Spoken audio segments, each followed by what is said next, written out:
सभी को नमस्कार। करियर फर्स्ट चैनल पर आप सबका स्वागत है। आज का डिक्टेशन लिखने के लिए तैयार रहें। Ready, start. भारतीय शिक्षा प्रणाली की कई मामलों में आलोचना की जाती रही है। यदि कोई स्नातक युवा सफल उद्यमी बनना चाहता है तो सबसे पहले उसे एक कुशल व्यक्ति बनना होगा।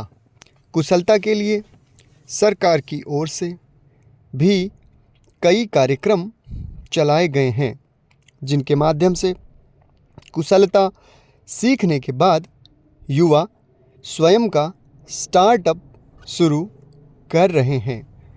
कहा जाता रहा है कि यह शिक्षा व्यवस्था रटकर अंक जुटाने को बढ़ावा देने वाली है।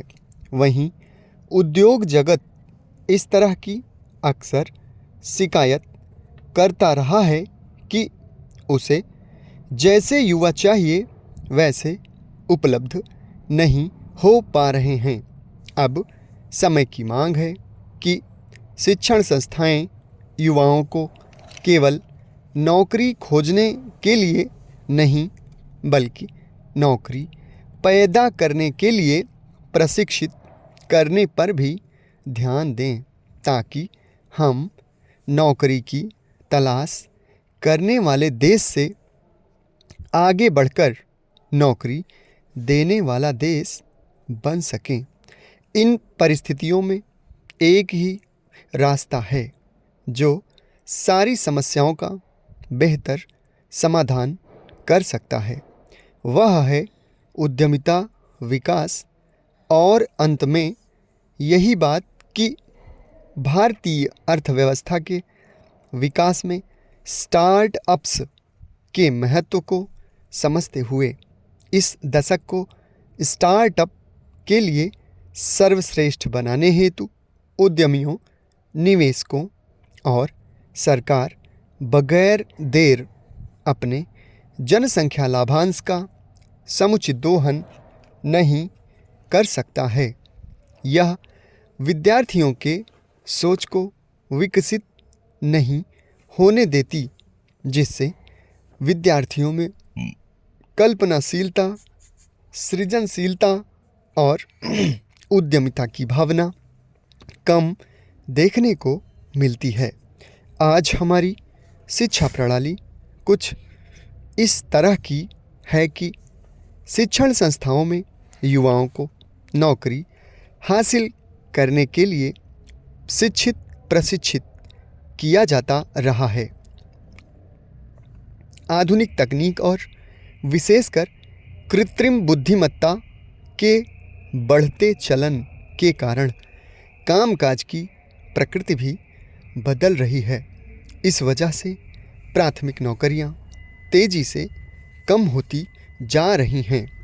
जाहिर है कि शिक्षा संस्थानों के साथ कौशल विकास संस्थानों को वैसे युवा तैयार करने पर गंभीरता से ध्यान देना होगा जो तेजी से बदलते उद्योग जगत की आवश्यकता पूरा कर सके।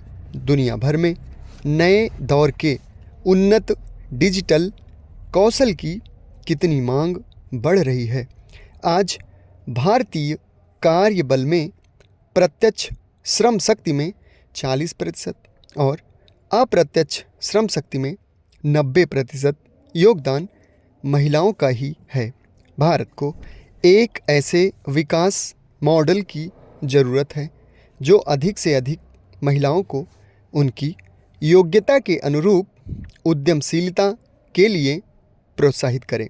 अंत में जरूरी बात कि यदि हम दुनिया के साथ कदम से कदम मिलाकर चलना चाहते हैं तो हमें इंजीनियरिंग शिक्षा की कमियां दूर कर उसे अपडेट बनाना होगा, ताकि भारतीय इंजीनियर किसी भी मामले में पीछे न रहें।